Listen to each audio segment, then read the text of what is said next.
Hey guys, before the video starts, I want to thank you all for helping my channel get to 10,000 subs. I'm going to be doing a Q&A, so if you have any questions you've wanted to ask, leave them in either the comments below or on the post that I made that should be in your feed at the same time as this uploads. Alright, on to the video. What is going on guys, my name is John and welcome back to yet another video. In the last video I uploaded, we went over who was the rarest Pokemon ever released. There will be a lot of references to that video in this one, so if you haven't seen it already, click here to check it out.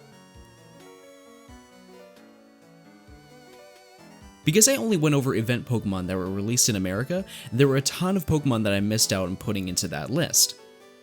There was one Pokemon in particular that a lot of you mentioned that I should cover, so today we're going to take a look at University Magikarp. As we learned from the last video, the events released in Generation 1 and 2 were a lot more strange than the future generations.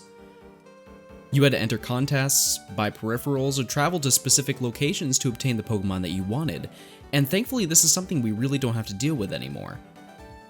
The convenience of receiving gifts over Wi-Fi or through codes from retail stores wasn't possible at this time, so Game Freak and Nintendo had to get creative to distribute all of the events they planned to release. To an overwhelming majority of Pokemon fans, you'd expect that a special Pokemon would be the rarest and most limited Pokemon available in the game, right? Mythicals like Mew, Celebi, Jirachi have had limited distributions, in especially places that aren't Japan, and aren't normally obtainable in the game, so you'd assume that those would be the hardest to obtain. What if I told you that one of the rarest Pokemon is actually one of the most common? In comes University Magikarp. Now we all know that Magikarp is easily one of the most frequently seen Pokemon in the games, as it's in every single regional dex except for Black and White. But this specific Magikarp is special for a couple reasons. The event is by far the rarest event ever released for the sole fact that only 20 were ever given out.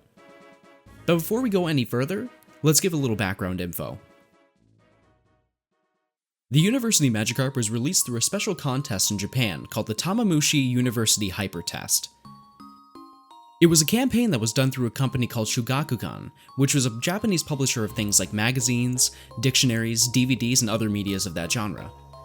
They're most notable for publishing the Pokemon Adventures manga and Korokoro, a magazine that's known for having a lot of Pokemon game-related leaks. Tamamushi University is actually Japanese for Celadon University, a place that doesn't actually appear in red, blue, or green, but was referenced in a lot of the manga. The flyer in the magazine state that a man named Dr. Hyper wants you to take a test, and the winners could receive a special Magikarp. The process of entering this contest is very similar to the Mew and Celebi events that I covered in the last video. You enter through a postcard from one of the 6 available magazines for the contest, and either Nintendo or Shugakukan will pick the winners. The contests, however, were a series of small tests, and I assume that whoever got all the questions correct were going to be the winners. The winners of the contest receive an invite to go to the Pokemon Battle Conference in Osaka in July of 1998. The contest lasted 2 days. On the first day, the winners were categorized into 3 groups, which I assume would be the child, teen, and adult groups. Each group was then split into smaller groups based on the gyms of Kanto. The rest of the day consisted of the groups battling, and whoever won the most matches were sent to compete in the second day of the final events. The winners of the contest at the end of the second day received quite a few prizes. The first and probably most well-known award was the Magikarp TCG card. This card was given to each player who won a battle during the conference. It isn't known if it's just for finalists or if it was for anyone that won during the venue's duration, but there is one promotional flyer that translates saying that they were planning to only give out a max of 1,000 of these cards, but a lot of sources say that there were a lot less given away. At this point in time, there were presumed to be less than 100 of these cards in existence, which would put this card as one of the rarest Pokemon TCG cards ever released. There are currently only 2 for sale on eBay, one is about $7,800 and the other is selling for $27,000 for a Gem Mint 10 grade. I tried to look up the real price of the cards, but they range as low as $500 to $30,000, so you can be the judge on its actual worth. The card was actually reprinted a few years later in limited quantities as well, and even these go for around $200. The one known flyer promoting this event actually shows a completely different Magikarp card that only had the move Dragon Rage, but it required only 1 colorless energy and did 100 damage. This, as well as the fact that for some reason only had 24 hit points, might be the reason why the card didn't match what the flyer was. The next group of prizes were all kind of school related.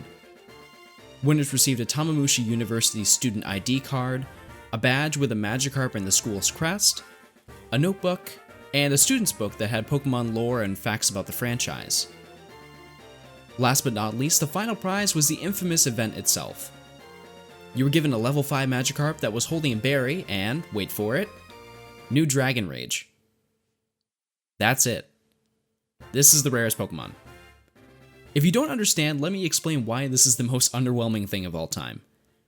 This was a special event, right? They had 151 Pokemon to choose from, and they chose the single weakest Pokemon in the entire game as the grand prize.